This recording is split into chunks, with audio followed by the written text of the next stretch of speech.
Di video kali ini, kami akan memaparkan materi tentang penganggaran pada sektor publik. Tanpa berlama-lama lagi, selamat menyaksikan. Baik, pertama-tama saya akan menjelaskan tentang akuntansi keuangan daerah. Apa sih yang dimaksud dengan akuntansi keuangan daerah? Akuntansi keuangan daerah merupakan bagian dari akuntansi sektor publik yang berfungsi mencatat dan melaporkan semua transaksi yang berkaitan dengan keuangan daerah.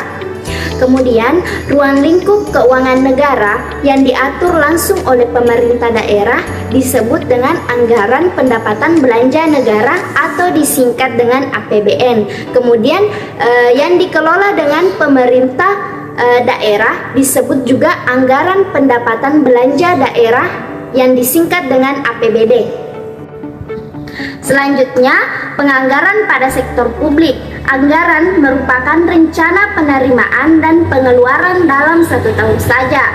Penganggaran atau budgeting merupakan aktivitas mengalokasikan sumber daya keuangan yang terbatas untuk pembelanjaan organisasi yang cenderung tidak terbatas. Kemudian, anggaran publik merupakan dokumen yang menggambarkan kondisi keuangan suatu organisasi yang berisi informasi mengenai pendapat, belanja, dan aktivitas. Penganggaran yaitu proses menyusun rencana keuangan, yaitu pendapatan dan pembiayaan, kemudian mengalokasikan dana masing-masing kegiatan sesuai dengan fungsi dan sasaran yang akan dicapai. Anggaran sektor publik ini dibuat untuk membantu menentukan tingkat kebutuhan masyarakat seperti air bersih, listrik, kualitas kesehatan, pendidikan, dan lain-lain agar terjamin secara layak. Selain itu, anggaran sektor publik ini merefleksikan berbagai prioritas kebutuhan dalam kegiatan masyarakat. Selanjutnya adalah hubungan antara keuangan negara dan keuangan daerah. Hubungan antara keuangan negara dan daerah terdiri atas 3 bagian.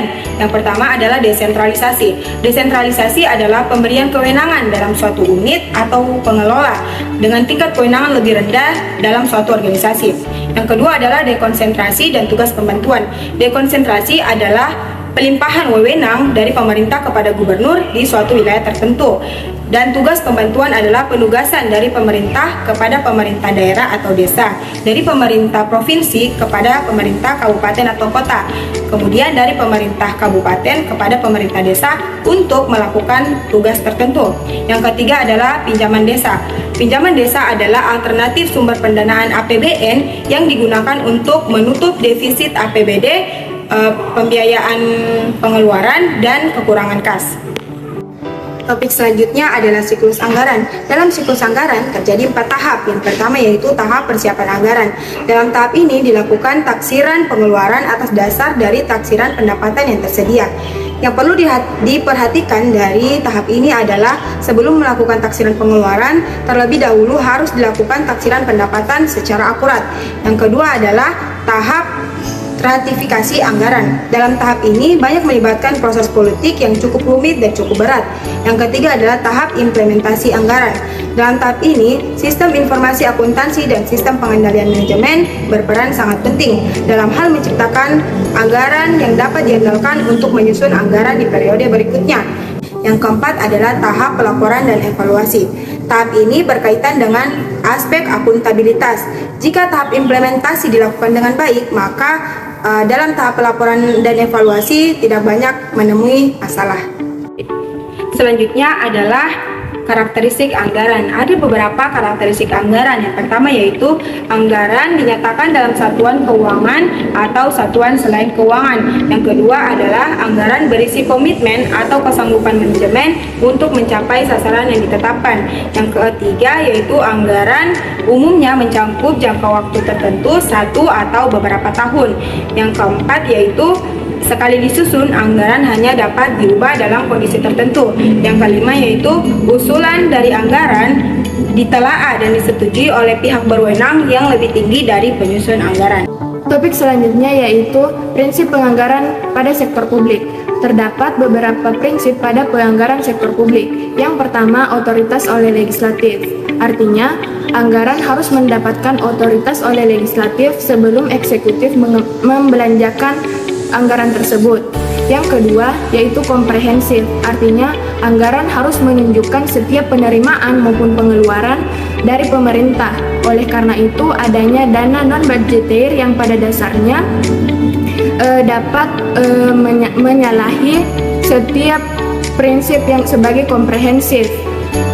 Yang ketiga yaitu keutuhan anggaran, artinya setiap penerimaan maupun pengeluaran harus terhimpun ke dalam dana umum.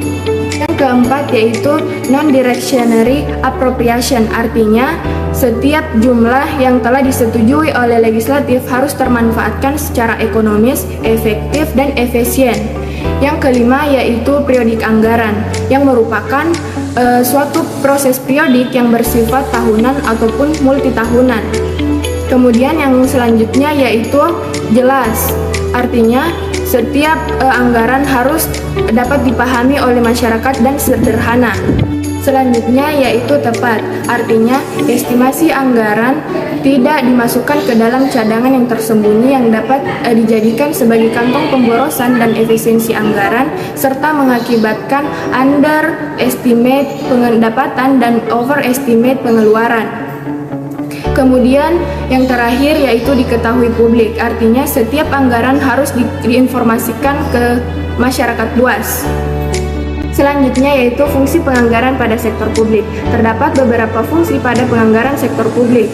Yang pertama yaitu anggaran sebagai alat pengendalian, yang kedua anggaran sebagai alat perencanaan, yang ketiga anggaran sebagai alat fiskal, yang keempat anggaran sebagai alat politik, yang kelima anggaran sebagai alat komunikasi dan koordinasi, yang keenam anggaran sebagai alat penilaian kinerja, yang ketujuh anggaran sebagai alat motivasi.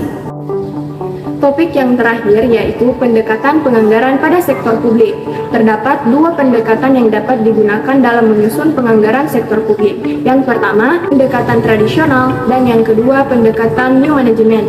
Yang pertama yaitu pendekatan tradisional. Pendekatan ini merupakan pendekatan yang banyak digunakan di negara berkembang dengan struktur anggaran yang bersifat lifetime yang didasari pada sifat natur penerimaan maupun pengeluaran.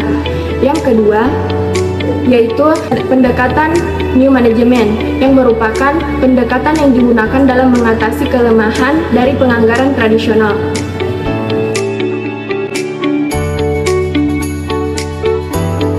Kesimpulan,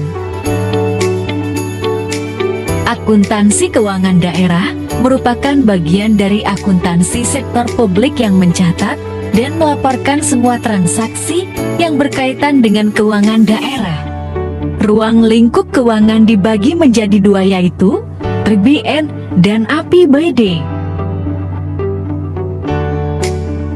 Penganggaran adalah aktivitas mengalokasikan sumber daya yang terbatas untuk membiayai belanja organisasi yang tidak terbatas.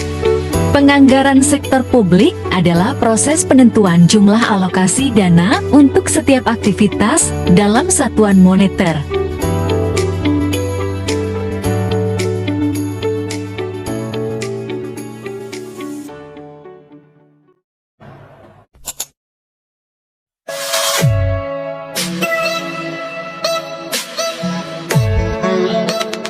Ting Ting Making Kepiting. Thank you for watching.